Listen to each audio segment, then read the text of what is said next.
Hello friends, welcome to Gyanchal education. तो finally दोस्तों SSC CGL 2023 का नोटिफिकेशन आ गया है। 2 दिन लेट आया लेकिन कोई बात नहीं, लगभग टाइम पे ही है और 2 दिन आपको एक्स्ट्रा मिल गया अप्लाई करने के लिए। तो सारी डिटेल्स आपको बताने वाला हूँ, जो भी इंपॉर्टेंट रेलेवेंट पॉइंट्स हैं जो कि आपको जानना ज़रूरी है एज एन एस्पिरेंट, वो सारे यहाँ पर मैं आपको बताऊँगा। कुछ चेंजेस भी हुए हैं उसके बारे में भी बात करेंगे। अलग अलग पोस्ट है, 2 पोस्ट इसमें ऐड हुई है, उसके बारे में बात करेंगे। और जैसा कि आपको पता ही है कि एज रेकनिंग की डेट जो वो 1 अगस्त से रखी गई है और इसके अलावा जो एजुकेशनल क्वालिफिकेशन उसको भी 1 अगस्त से काउंट कर रहे हैं। तो काफ़ी सारे बच्चों को ये मेरे पास में मैसेजेस भी आए कि हमारा जो एक अटेम्प्ट लॉस हो गया और कई बच्चे जो आखिरी में थे बिल्कुल उनका तो अटेम्प्ट ही चला गया। तो उनके लिए भी एक सोल्यूशन है मेरे पास में, तो चिंता मत करना, डिटेल में बताऊंगा पूरा, है ना। तो जो भी इन्फॉर्मेशन रेलेवेंट है आपको सारी यहाँ पर एक जगह पे मिल जाएगी, तो पूरा वीडियो आप आराम से देखना।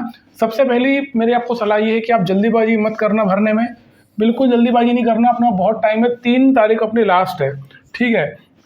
3 मई तो बहुत समय है, तो 10 अप्रैल के बाद ही आप फॉर्म भरेंगे, ठीक है।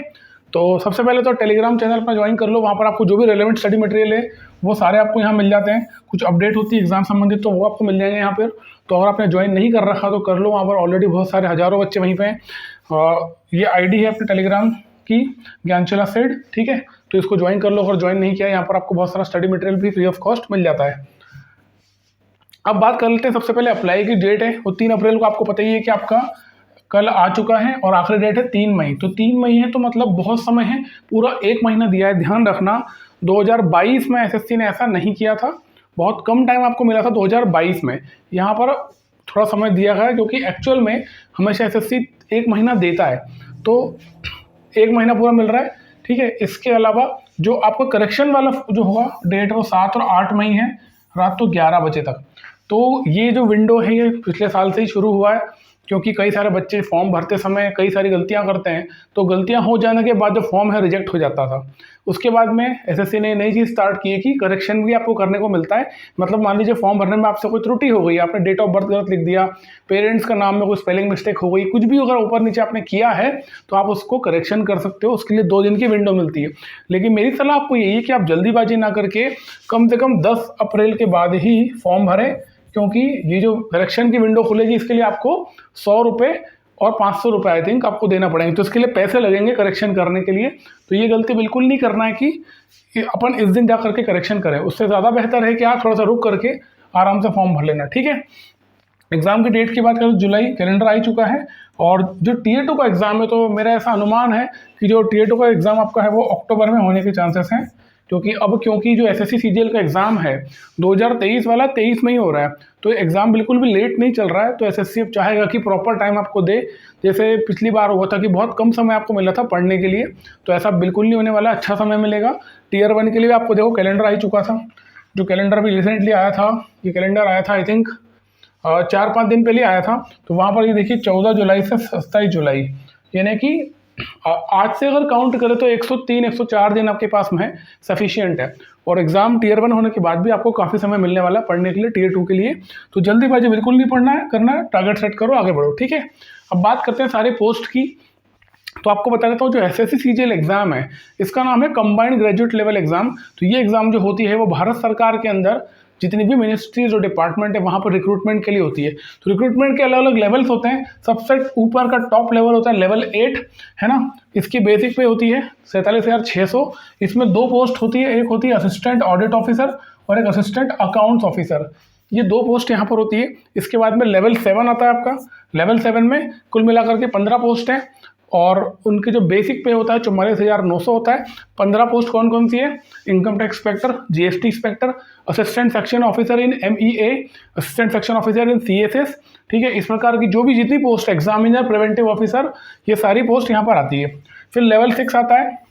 लेवल 6 में क्या होता है? टोटल 7 पोस्ट हैं इस बार, और लेवल 6 की जो बेसिक पे है वो 35,400 है। इसके अंदर कौन कौन सी पोस्ट आती है? जूनियर स्टैटिस्टिकल ऑफिसर, ठीक है। इसमें आती है जेएसओ, फिर स्टैटिस्टिकल इन्वेस्टिगेटर ग्रेड 2। ये वाली पोस्ट भी इस बार इंक्लूड की गई। जब आप फॉर्म भरोगे ना तो कई बच्चों का सवाल है कि एसआई ग्रेड 2 की वैकेंसी आएगी कि नहीं आएगी। तो मैं आपको बताता हूँ कि पूरी चांसेस है एग्जाम में इसमें वैकेंसी आएगी, क्योंकि जब आप फॉर्म भर रहे हो तो वहाँ पर एक ऑप्शन आ रहा है एसआई ग्रेड 2 के लिए, तो बिल्कुल वैकेंसी आएगी और जेएसओ की वैकेंसी भी भर भर के आने वाली है, ठीक है। तो जो बच्चे ये केवल इसी के लिए एलिजिबल हैं, उनको बता देता हूँ कि ये पोस्ट के लिए वैकेंसी इस बार अच्छी खासी आने वाली है, तो तैयार रहना, पढ़ाई में बिल्कुल भी कोताही नहीं बरतना है, ठीक है। तो लेवल 6 में कौन कौन सी पोस्ट आती है, ये वाली दोनों आती है। इसके अलावा डिविजनल अकाउंटेंट एक अच्छी पोस्ट है, वो भी इसमें आती है, ठीक है। इस प्रकार की 7 पोस्ट है। लेवल 6 में टोटल 6 पोस्ट है। लेवल 5 में कौन कौन सी 6 पोस्ट है, जैसे आपका अकाउंटेंट हो गया, senior accountant, junior accountant, auditor CGA DA में, ऑडिटर सीएजी में, इस प्रकार की पोस्ट है। और लेवल 4 में आपका है टोटल 6 पोस्ट, 25,500 इसकी बेसिक पे है। और यहाँ पर आपका टैक्स असिस्टेंट होता है, इसके अलावा आपका यूडीसी होता है, इसके अलावा central bureau of narcotics sub inspector की पोस्ट है, इस प्रकार की पोस्ट है। यहाँ पर लेवल 7 में ना 2 पोस्ट और ऐड हुई है, एक रिसर्च असिस्टेंट की और एक एग्जीक्यूटिव असिस्टेंट सीबीआईसी में, तो वो एक नई पोस्ट इस बार ऐड करी एसएससी ने, ठीक है। अब बात करते हैं वैकेंसीज के बारे में। यहाँ पर एसएससी ने जो दिया है वो है टेंटेटिव वैकेंसीज। तो यार कभी भी ध्यान रखना, एसएससी हर बार टेंटेटिव वैकेंसीज दे रहा है। जब भी नोटिफिकेशन आता है तो हर साल एसएससी जब वैकेंसी बताता है, उस वैकेंसी में आपको एंड में जो एक्चुअल वैकेंसी आ रही है उसमें आपको काफ़ी अंतर दिखेगा। ऐसा इसलिए होता है दोस्तों, क्योंकि एसएससी जो है ना, वो अलग अलग डिपार्टमेंट से और मिनिस्ट्री से वैकेंसी मंगवाता है। अब जैसे एसएससी ने आज नोटिफिकेशन निकाला है, तो हो सकता है एसएससी के पास सारे डिपार्टमेंट से वैकेंसी नहीं आई हो, है ना। और ये होता ही है, एकदम से कोई वैकेंसी आती नहीं है। तो एसएससी के पास जितनी वैकेंसी आई है वो आंकड़ा दिया है उसने 7500, ठीक है। तो इसका मतलब ये कि नहीं है कि ये फाइनल वैकेंसी है। मेरा अनुमान ये मैं आपको बताता हूँ, कम से कम 15,000 वैकेंसी इस बार होने वाली है। 15,000 वैकेंसी कम से कम होगी। इसका रीज़न आपको बताता हूँ क्यों। 7,000 8,000 तो एसएससी का वैसे भी सीजीएल का आंकड़ा है ही, लेकिन सीएचएसएल में 2 पोस्ट होती थी। सीएचएसएल की 2 पोस्ट है, पोस्टल असिस्टेंट, सॉर्टिंग असिस्टेंट। ये दोनों पोस्ट जो है ना, ये दोनों पोस्ट सीजीएल तक भरा रही है, तो इनकी वैकेंसी हर साल 3-4 हज़ार होती है। अगर 2022 की बात करूं मैं, तो कम से कम 10,000 वैकेंसी इसकी थी। तो अगर चलो 10,000 नहीं भी आई तो अच्छी खासी वैकेंसी आएगी। तो पॉसिबिलिटी है कि 15,000 के आसपास वैकेंसीज होना चाहिए। हालांकि मेरा आपसे एक रिक्वेस्ट है कि कभी भी इस प्रकार से आप चीज़ों को मत देखा करो कि वैकेंसी कम आ रही है, ज़्यादा आ रही है। कंपटीशन आपको उतना ही मिलेगा, ठीक है। आपको एक पोस्ट भरनी है, आपकी एक पर्टिकुलर ड्रीम पोस्ट है, और आपकी प्रायोरिटी कि मेरे को इस जगह पे पोस्टिंग चाहिए। तो ये विचार लेकर के तैयारी मत क्या करो कि यार कम वैकेंसी है तो मेरा क्या होगा, क्योंकि आपको पूरी 7500 वैकेंसी आपको नहीं भरनी है, आपको तो एक ही भरनी है, ठीक है। तो इसके ऊपर मत जाओ। अब एग्जाम नोटिस आ चुका है, तो कोशिश करो फॉर्म टाइम पे भर के पढ़ाई पे लग जाओ, ठीक है। इसके बाद बात करते हैं एज लिमिट। ये बड़ी इंपॉर्टेंट चीज़ है। कई सारे बच्चों में डाउट रहता है कि मैंने देखा है कि आप ये कैलकुलेट नहीं कर पाते कि एज लिमिट कहाँ से काउंट करनी है, कैसे करनी है। तो उसके बारे में बात करता हूँ। सबसे पहली बात तो ये, हम इसको पकड़ लेते हैं, ठीक है, 30 साल वाली को। तो आपका जो बर्थडे है, आप ऐसे समझना कि जो आपका बर्थडे है वो ध्यान रखो, आपका बर्थडे तो पता ही है। तो आपका जो बर्थडे है ना, वो 2 अगस्त 1993 के बाद नहीं आना चाहिए, ठीक है। 2 अगस्त 1993 के पहले, सॉरी, है ना, 2 अगस्त 1993 के पहले नहीं आना चाहिए। मतलब अगर आपका बर्थडे 1 अगस्त 1993 भी है, अगर आपका ये बर्थडे, तो भी आप बाहर हो जाओगे, क्योंकि आप ओवर एज हो गए हो, ठीक है। वैसे ही 1 अगस्त 2005 के बाद आपका बर्थडे नहीं आना चाहिए, ठीक है। तो हालांकि 1 अगस्त 2005 के बाद वाला बच्चा तो वही होगा जो कि ग्रेजुएशन कर रहा होगा, ऑब्वियस सी बात है। तो यहाँ पर इतनी दिक्कत नहीं आती, लेकिन जब आप अपर एज लिमिट की बात करते हो तो बहुत सारे इश्यूज आते हैं, मैंने देखे हैं, और बच्चों में क्लैरिटी नहीं होती है। तो आपको ज़्यादा कुछ समझने की जरूरत नहीं, मैंने बहुत सिंप्लीफाई करके बता दिया। आपको आपका बर्थडे याद है, आपका बर्थडे जो है वो 1 अगस्त 1993 नहीं होना चाहिए, और इसके पहले का भी नहीं होना चाहिए, ठीक है। अगर इस दिन भी है और इसके पहले का भी आपका बर्थडे आ रहा है, इसका मतलब आप डिस्क्वालीफाइड हो, मतलब आप एलिजिबल नहीं हो, ठीक है। और अलग अलग पोस्ट के लिए आप देख सकते हो, 32 साल एज लिमिट केवल जेएसओ के लिए होती है। ये एकमात्र ऐसी पोस्ट है जिसमें आपको 32 ईयर्स एज लिमिट दी गई है। तो इस केस में क्या होगा, 2 अगस्त 1991 होगा, ठीक है। तो अगर आप जेएसओ के लिए एलिजिबिलिटी चेक करना चाहते हो, तो आपको जो बर्थडे है वो 2 अगस्त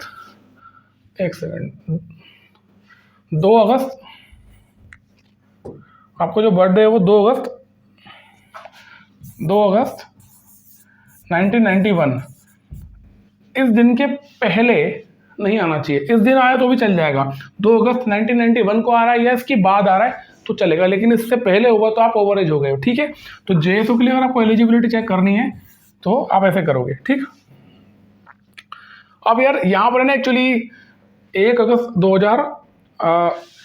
1 अगस्त 2023 जो उन्होंने डाली है, इसमें बहुत सारे बच्चे बाहर हुए हैं। ठीक है, बहुत सारे बच्चे ऐसे हैं जो एक्चुअली इस रेंज में आ रहे थे, इनका आखिरी अटैम्प्ट है। कई सारे बच्चे जिनके 2 अटैम्प्ट माने जा रहे थे, लेकिन उनका एक ही अटैम्प्ट बचा है। तो कई सारे बच्चे इसको ठगा हुआ महसूस कर रहे हैं और मैं समझ सकता हूँ कैसी फीलिंग होती है, क्योंकि यार आप एक एग्ज़ाम के लिए लगे हो सालों साल से, और अचानक से एक ऐसा समय आया कि आप एक अटेम्प्ट बचा हुआ और आप बाहर हो गए, तो ये बड़ा बुरा लगता है।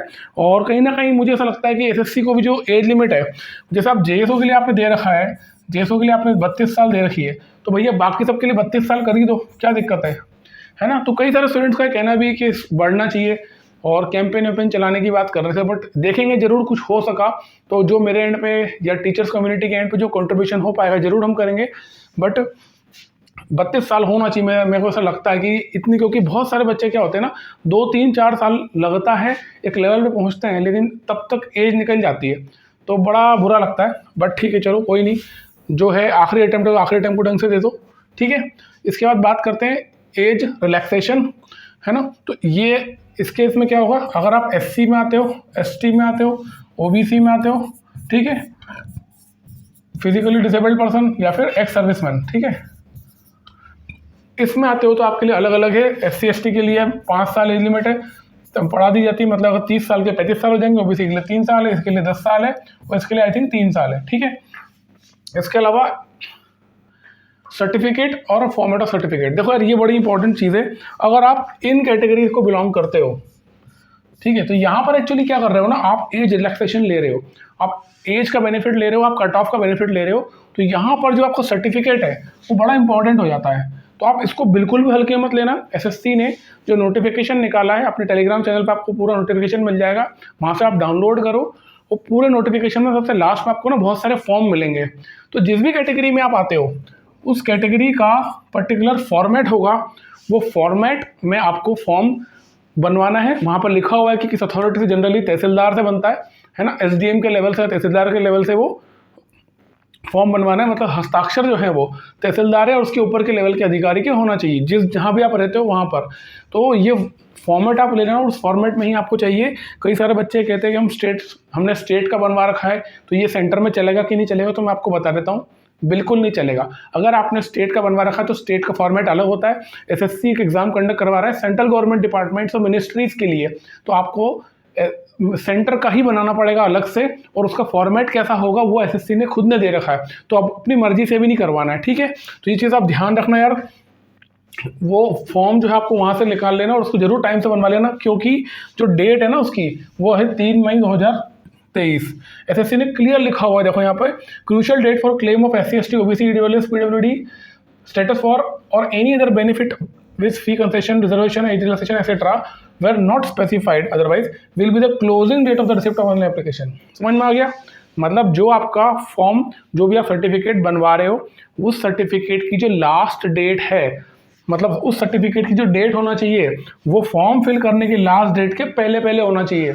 मतलब मान लीजिए आपने ओबीसी का सर्टिफिकेट बनवाना है, तो ओबीसी का जो सर्टिफिकेट है, ओबीसी का सर्टिफिकेट कौन सी तारीख के पहले पहले का होना चाहिए, 3 मई 2023, इसके पहले का हो जाना चाहिए। अब अगर आपके ज़िले में कोई बनाने में 10 दिन ले रहा, 15 दिन ले रहा, तो ये आपकी समस्या है, ध्यान रखना। इससे एसएससी को कोई लेना देना नहीं है। ठीक है, अगर आप ईडब्ल्यूएस कैटेगरी में आ रहे हो तो जो भी फाइनेंशियल ईयर आने वाला है उस फाइनेंशियल ईयर का आप टाइम पे सर्टिफिकेट बनवा लो, क्योंकि जो डेट है उसमें वो डेट 3 मई 2023 के पहले की मेंशन होना चाहिए। मान लो आपके यहाँ सर्टिफिकेट नहीं बन पाया और लेट हो गया, और लेट होने में मान लो उसने आपको 10 मई को दिया, उसने 10 मई को आपको सर्टिफिकेट बना के दिया, ठीक है, तो मैं आपको जेन्युइनली बता रहा हूँ फ्रेंड्स, ये आपको नुकसान होने वाला है। आप पूरी एग्जाम क्लियर कर लेना, आप टॉप मार देना एग्जाम में, कोई मतलब नहीं किसी को भी। अगर ये डेट के पहले आपका सर्टिफिकेट नहीं बना तो आप बाहर हो जाओगे, तो इसके लिए भी थोड़ा ध्यान रखना। फॉर्म भरने में जल्दीबाजी मत करो, लेकिन सर्टिफिकेट में जरूर जल्दीबाजी करो। अगर आप इन कैटेगरीज में बिलोंग करते हो तो इससे संबंधित जो भी सर्टिफिकेट आपको बनवाना है वो तुरंत बनवाना स्टार्ट कर दो। जो प्रोसेस लगती है 1 महीना बहुत बड़ा समय है ना। आज भी जाते हो कहीं पे आप, हालांकि आज महावीर जयंती की शायद छुट्टी हो सकती है, पर जब भी देख लेना अपने हिसाब से, जो भी आपके जहाँ पे आप रहते हो तुरंत बनवा लो, जो भी समय लगता है, लेकिन 3 मई के पहले पहले आपको बनवा लेना है। ठीक है, चलो आगे बढ़ते हैं।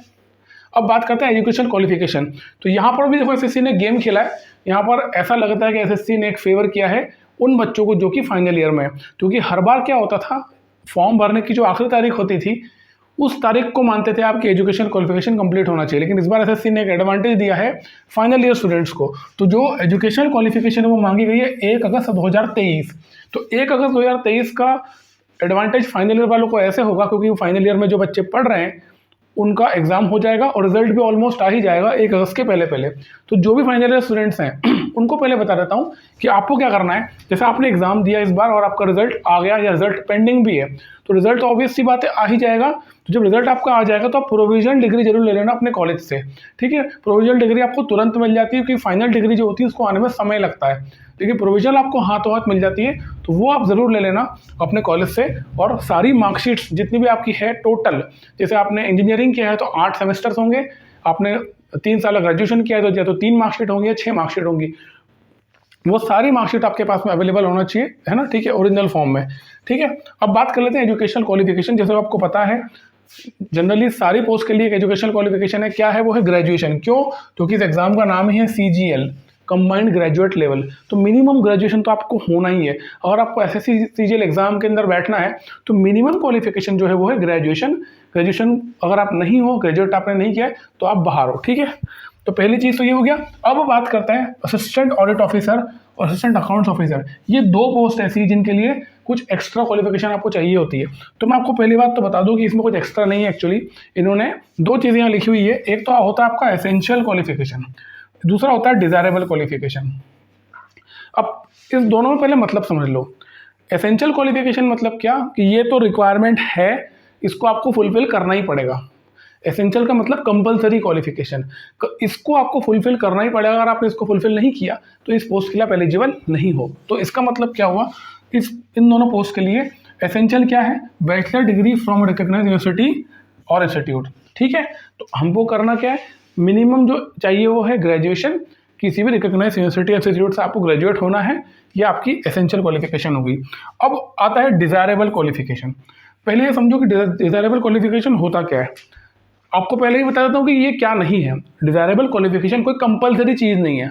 अगर मान लीजिए आपके पास में ये जितनी भी लिखी हुई है, चार्टर्ड अकाउंटेंट है ना, cost and management accountancy, company secretary, ये सब अगर आप नहीं हो तो कोई दिक्कत नहीं है क्योंकि डिजायरेबल है, ये कंपलसरी नहीं है।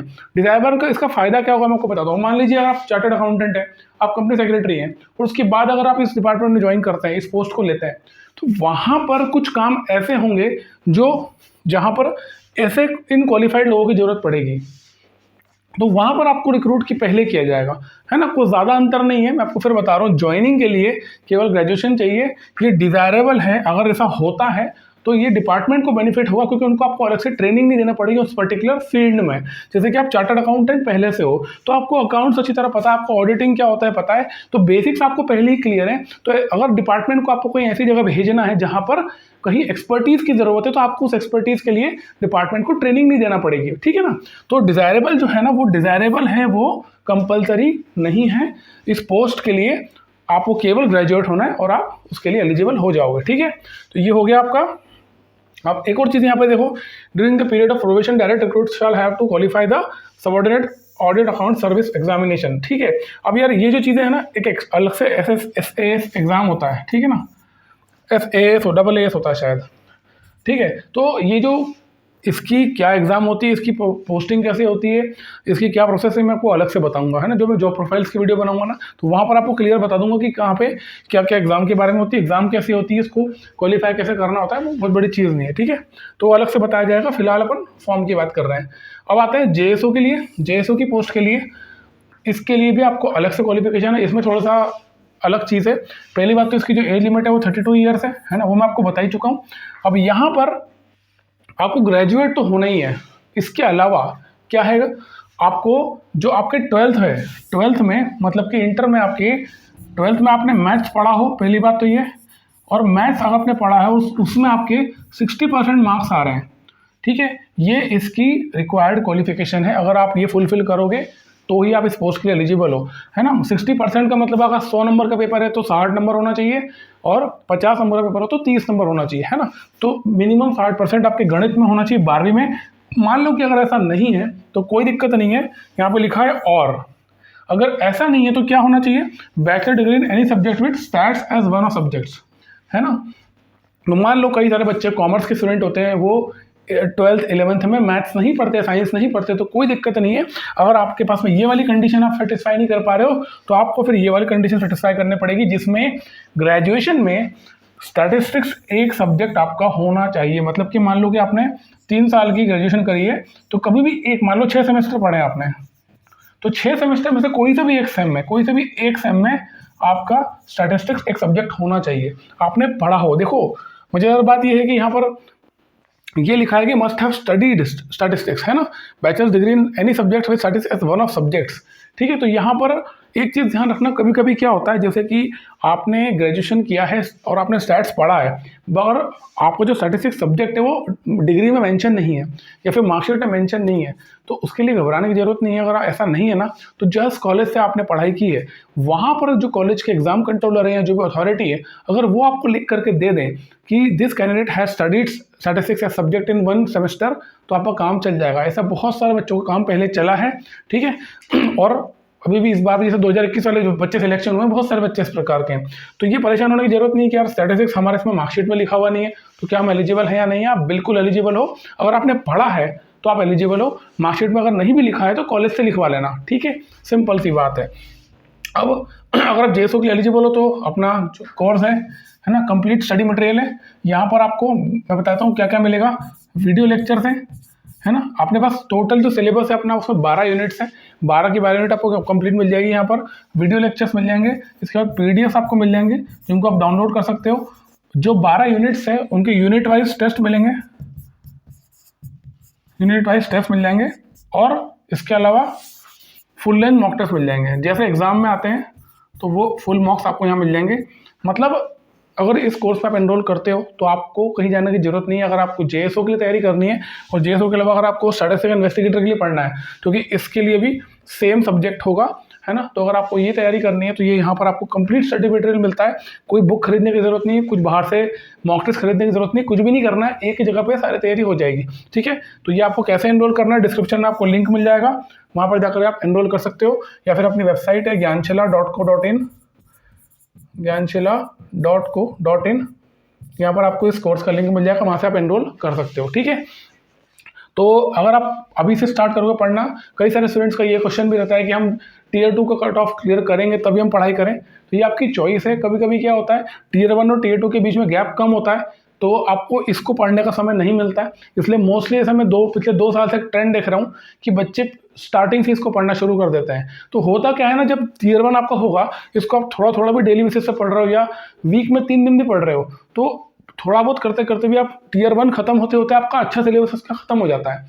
और जैसे टियर 2 का एग्जाम स्टार्ट आप करोगे तैयारी, तो आपको उसे केवल रिवीजन करना होगी, है ना। तो मेरी सलाह आपको यही है, मतलब कोर्स आपको लेना है, आपकी चॉइस है। अगर आपके पास कोई स्टडी मटेरियल है तो वहाँ से पढ़ो, अगर नहीं है तो यहाँ से ले सकते हो, बट इसकी प्रिपरेशन आप अभी से स्टार्ट कर देना, क्योंकि इसका एडवांटेज आपको ये मिलेगा कि जब टियर 2 की तैयारी आप करने जाओगे तो इसको आपको वापस से शुरू नहीं करना पड़ेगा, आपको उसको केवल रिवीजन करना पड़ेगा।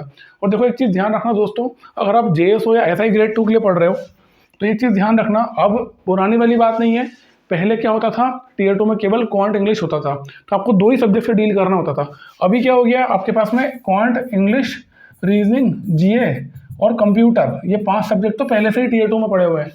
अब इन 5 को पढ़ना, उसके बाद में छठा स्टैटिस्टिक्स नया शुरू करना, उस समय पे थोड़ा टिपिकल हो जाता है, थोड़ा सा मुश्किल होता है। तो मेरी सलाह आपको यही है कि अगर आपको पढ़ना ही है तो आप अभी से स्टार्ट कर लो, ठीक है। बहुत रीजनेबल प्राइस आपको ये मिल जाएगा, इसके साथ में जो भी गाइडेंस है वो मेरे एंड पे रहती है आपके लिए, ठीक है। अब बात करते हैं एसआई ग्रेड 2 के लिए एजुकेशन क्वालिफिकेशन, वो क्या है। अब देखो इसके लिए इसने क्या बोला है, ग्रेजुएशन तो आपको होना ही चाहिए, ठीक है। इसके अलावा क्या होना चाहिए, इसके अलावा आपको मान लीजिए आपने बीकॉम किया हुआ है तो 6 सेमेस्टर्स होंगे या 3 साल होंगे, है ना।